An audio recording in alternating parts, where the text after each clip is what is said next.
one of the ways my channel sustains 70,000 views a month, 80,000, currently we've been running 90,000 views a month for a couple months in a row, is that people are always going back and digging up my old videos.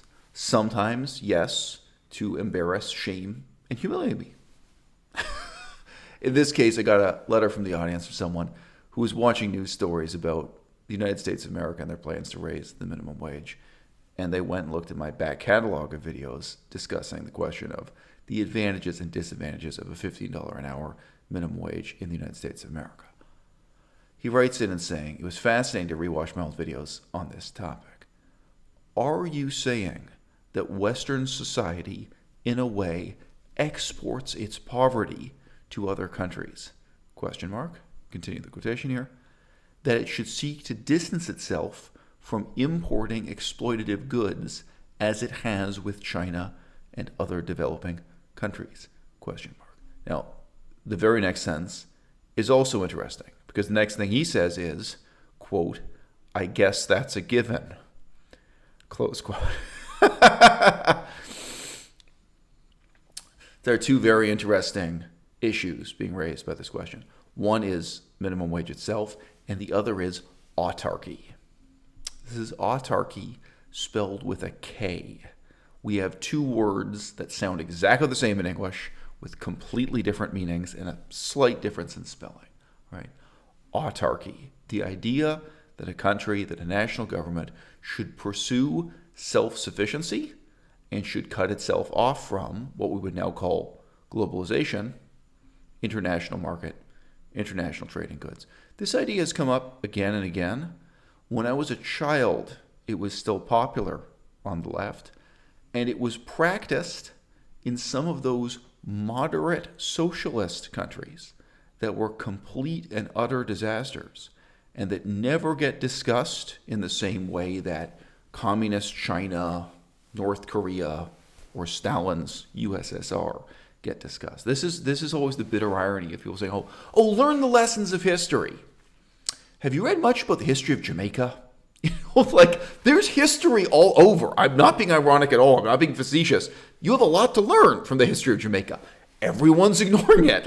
What do you mean learning the lessons of history? Well, I kind of know a few anecdotes about World War II and the Vietnam War and how women got the vote. Yeah, that's history.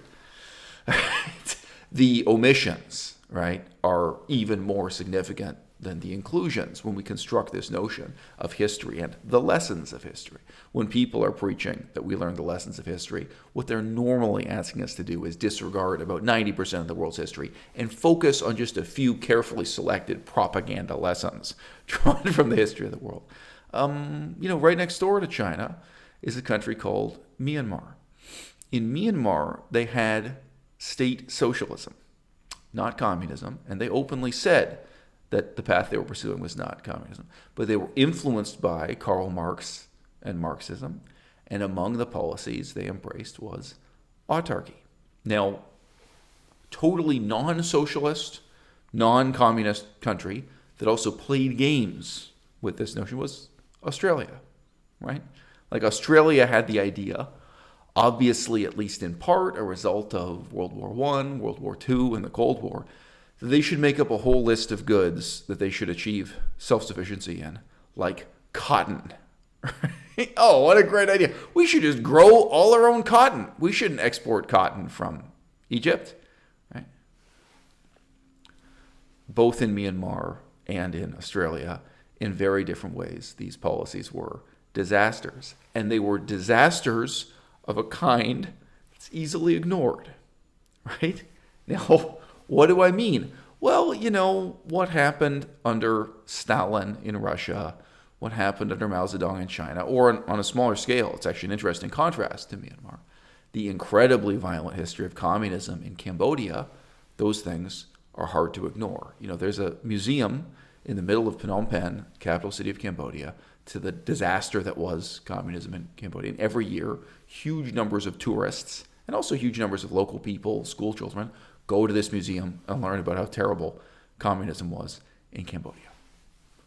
There is no museum anywhere to the failures of moderate socialism, right? Not in Myanmar, not in India, not in Africa, Africa has a long history of really interesting socialist, non-communist countries that failed, right? And not in places like Australia, where it was only just one piece of the puzzle, right? But again, didn't define everything the Australian government did, but obviously it influenced many things, including the development of their car industry that eventually failed. Many parts of the economy were shaped by that notion. Before my time, Canada had some interest in this notion that everyone in Canada should be forced to buy washing machines made in Canada, because otherwise they'd buy washing machines that were manufactured by evil Americans. This is before it was dreamed of that washing machines would be built in Mexico or China, right? You have probably already guessed from my tone of voice that in contrast to this message from a viewer who obviously has only the best intentions, this is a viewer who watched my earlier videos about minimum wage and who took from it the lesson that I was not trying to teach, that somehow naturally the necessary implication of what I'm arguing is that we should refuse to import goods from China. We should refuse to import goods from Mexico. Where should we not refuse to import goods from, right? I understand this isn't quite declaring autarky outright, right? But this is comparable, right? To some extent, I think what you're saying is you'd put up a fence around Europe, for example. Like, it wouldn't just be Switzerland saying they're going to make everything they need in Switzerland, but you put up some kind of fence around these regional blocks, and you would stop importing things from China, stop importing things from all over the world, from Africa, so on and so forth, right? So why is that wrong? Why is that? I think wrong is the correct word. What did Myanmar do wrong? Why did Myanmar, render itself one of the poorest countries in the world through what seemed like a kind of well-researched, scholarly approach to socialism that was partly informed by Karl Marx, partly informed by Theravada Buddhism, didn't go to the extremes of imitating Mao Zedong and Joseph Stalin. I mean, honestly, if you read it on paper, the social program of Ne Win in Myanmar, I think still to this day, many left-wingers, many Europeans and many Americans who supported Bernie Sanders say, oh, well, this sounds great. It sounds like it. And, by the way, they were also committed to providing free education and free health care and uplifting poor. All kinds of socialist, the desiderata of socialist society were rolled up in this. But I would say, to simplify economic history slightly, because there were a lot of things economically wrong with socialism. It's not just one problem. But to simplify slightly, that one issue of autarky, of cutting off all international trade, all importing and all exporting, basically, right? Of trying to pursue self-sufficiency, of saying we can grow our own cotton, we can make our own clothing, we can manufacture our own shoes, right? That alone so utterly doomed Burmese society and the Burmese economy that, of course, after just a few decades, there was no way they could provide their own education, their own electricity, their own sewage systems, their own shoes, their own clothes. The whole country, amazingly, after the end of the British Empire, after independence, got poorer and poorer because they were committed to this path of socialist autarky. Okay? If you're going to buy shoes, who should you buy shoes from? All right? What if the reason why we buy Chinese shoes is that they're the best?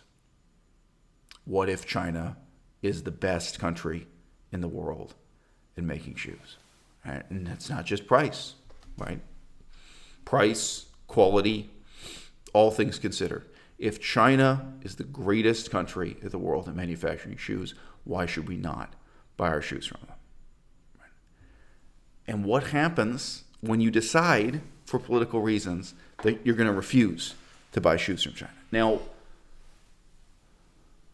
the computer this is being filmed on was manufactured in China.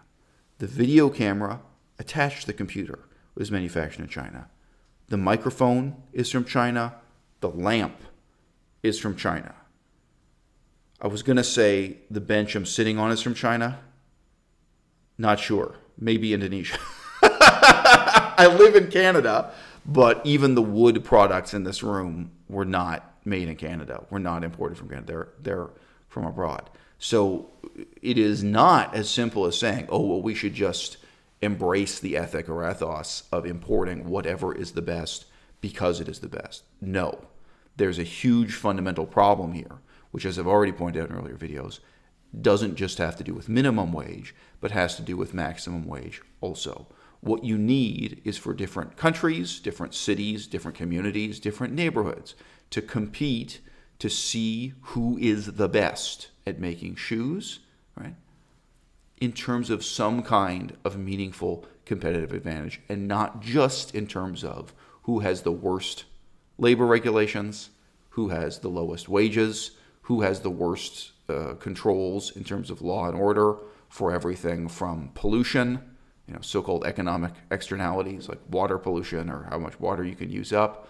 Law and order encompasses many other things also, including rule of law as it relates to the investors who may, in an unseen way, lurk behind the creation of the factory and the exploitation of the labor and all the rest of it, right? If you have global competition for low wages, then if just one country anywhere in the world has wages that are, say, 1% of what the wages would be in your country, you have a situation like we have now with basically the whole world in relation to communist China, where everyone increasingly over time is buying absolutely everything made in China. Now, there are numerous other absurdities.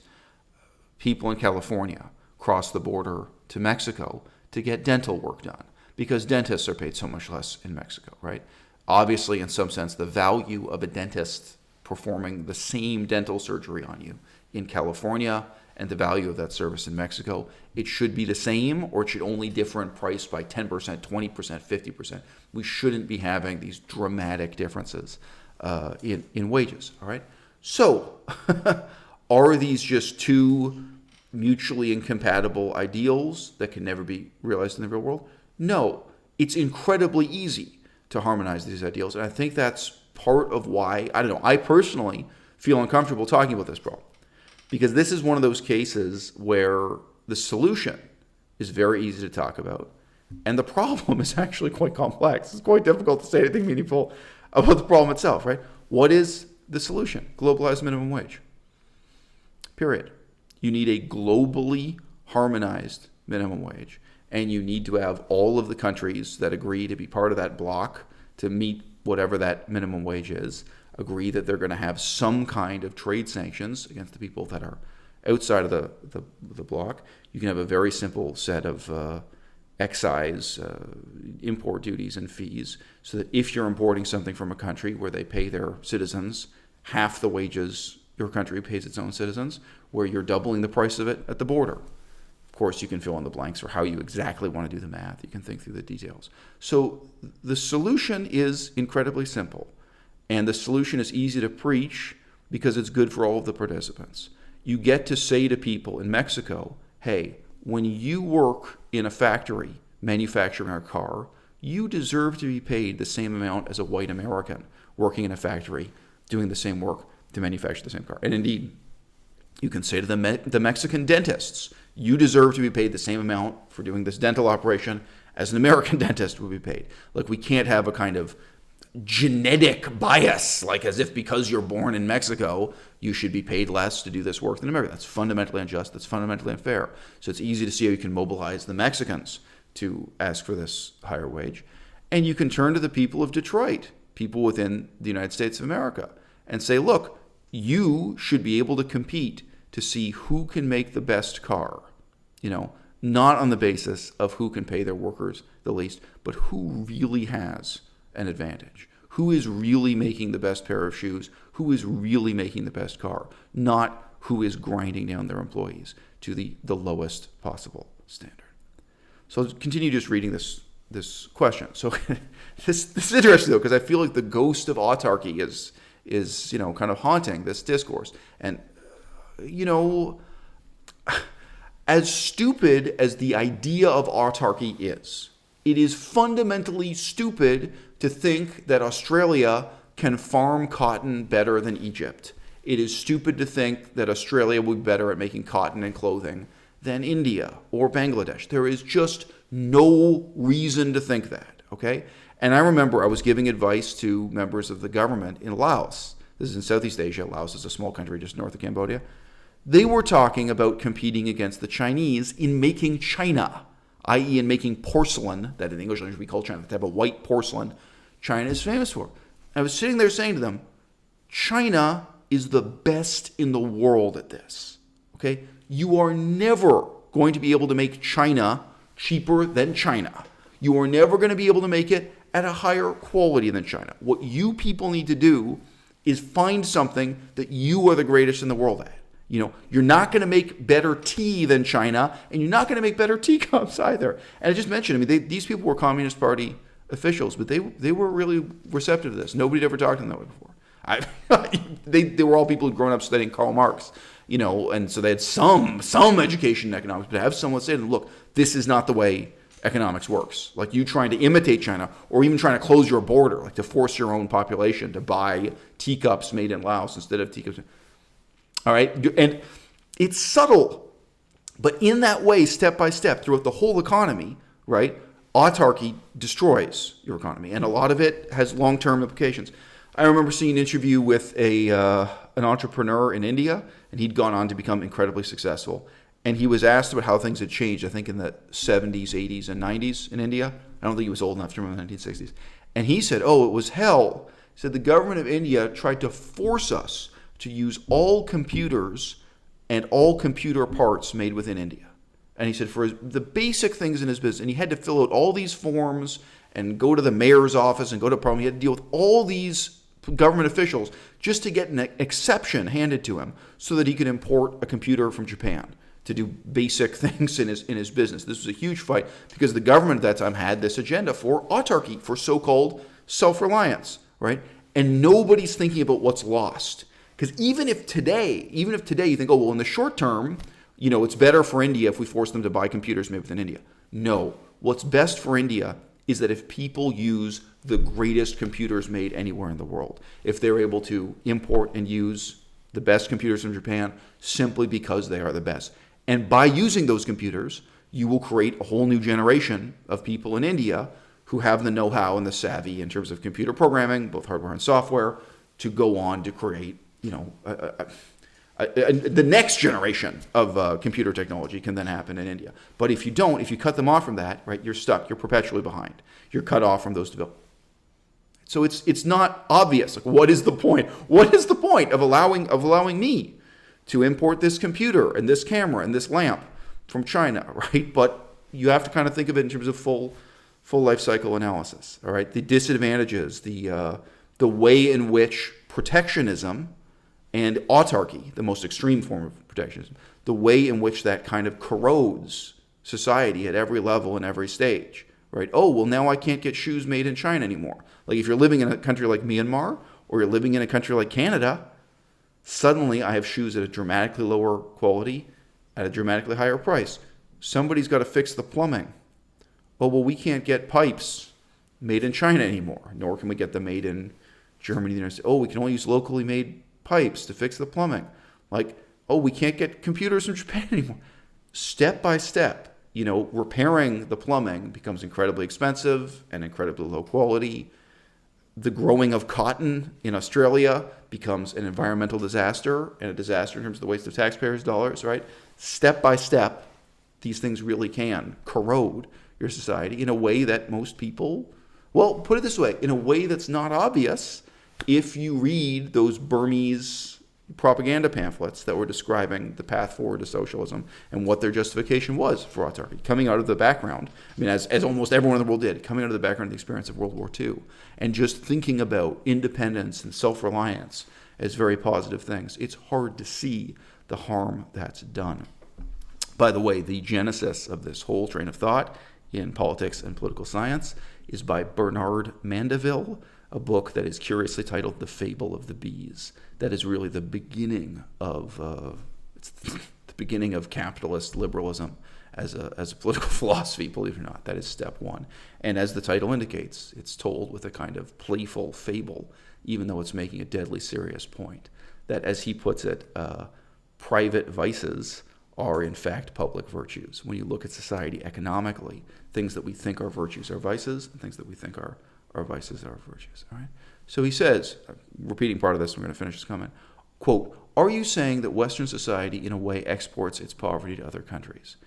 That it should seek to distance itself from importing exploitative goods as it has with China and other developing countries? I guess that's a given. What I really wanted to ask, is there a point where minimum wage can be mismanaged? Perhaps if politics pushed it too high, $15 is reasonable, he says, and reached some kind of upper bound, would that be detrimental to supporting the poor by, say, driving up the cost of living? Okay, close quote. You are going to get absolutely zero false optimism from me on this, okay? Increasing minimum wage causes misery in every part of society. It forces a transformation in the way human beings interact with everyone else.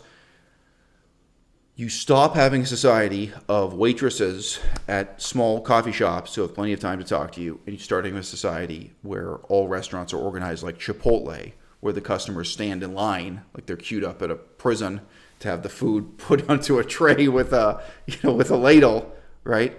As soon as you're paying every waitress or every employee at this restaurant $15 an hour, right? The nature of the restaurant itself changes. The nature of human interactions, the extent to which people can even talk to you or even listen to you changes. I had a friend who worked as a chef, so he worked in restaurants a large part of his life, many decades of his life, and he talked about the way in which not just higher wages, but tighter labor controls in France forced him to be an asshole to his employees in a way he never wanted to. It was one of his reasons for leaving France. I met him out in Asia.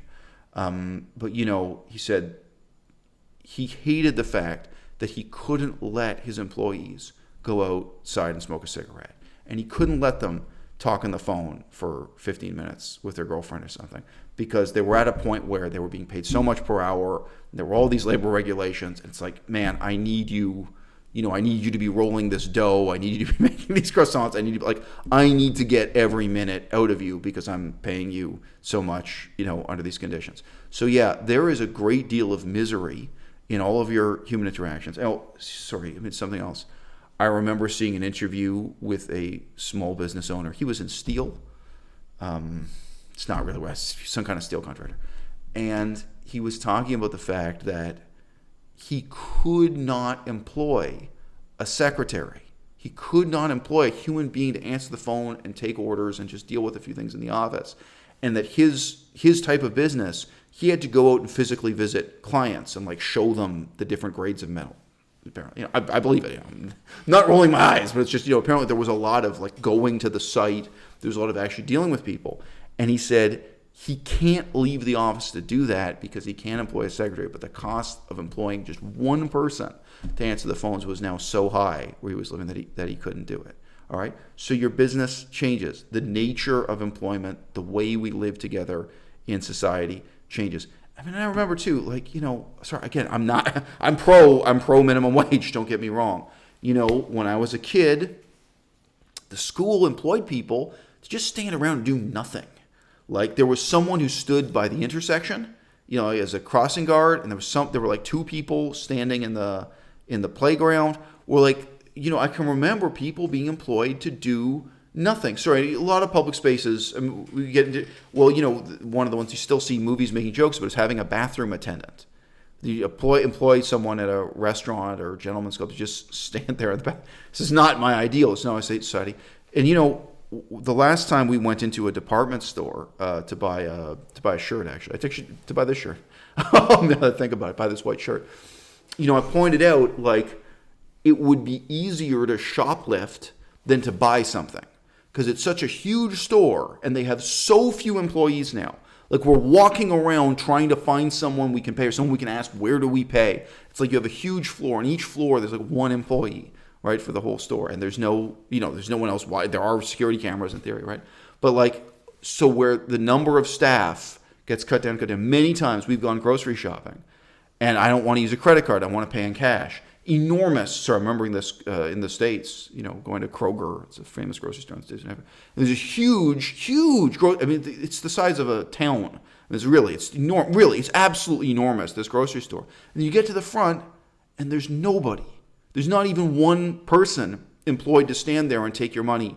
And it's oh, hey, use the automated computer robot checkout, I don't even have the alternative to line up and use, or sometimes, depending on the time, sometimes there's one person and then they have the automated checkouts. Yes, there are myriad ways in which minimum wage transforms society for the worse. Okay? And let's be all the way real. Within the little pockets of society where labor unions have been powerful and have raised wages within that profession, within that workplace, you already see this pattern playing out. Okay? My father went through school at a time when his teachers and university professors were veterans of World War I. Not World War II, World War I.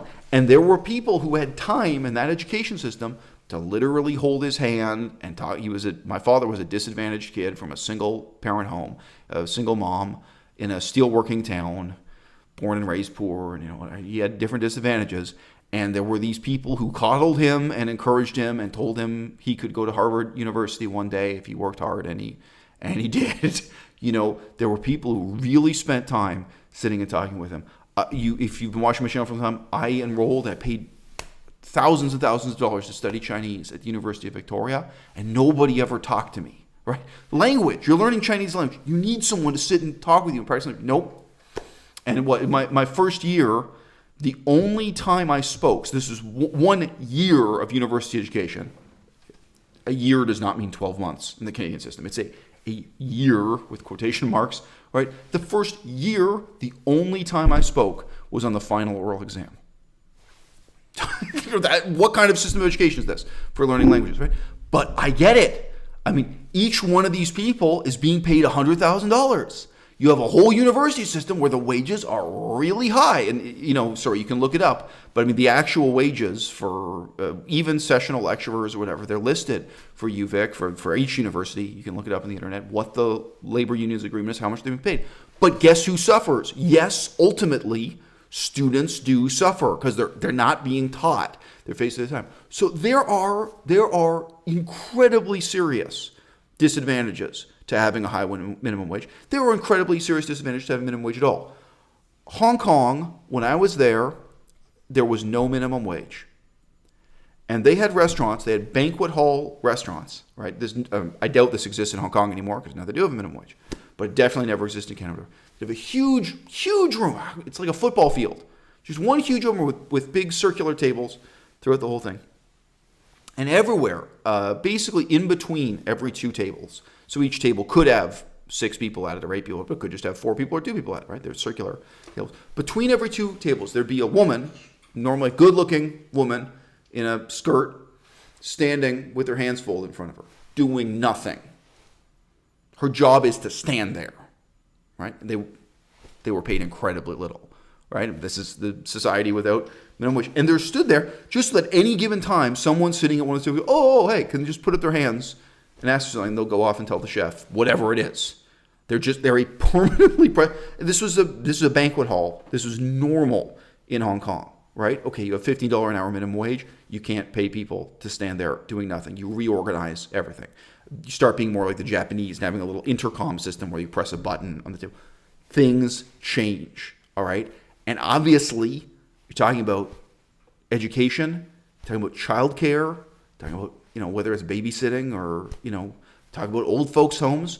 There are actually a lot of social services that really matter where this $15 an hour minimum wage is going to change things. And there are going to be people in the old folks' home, frankly, dying in their beds or incredibly uncomfortable, wishing there was someone who could turn them over or help take them to the bathroom or help them when they're lying in a hospital bed in a state of distress, and there's nobody around because now there's only one person for the whole floor instead of 10 people for that floor in the old folks' home, right?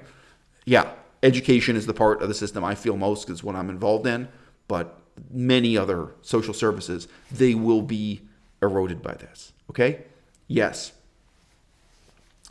There are ways in which we all embrace and even love the reckless unfairness of the free market.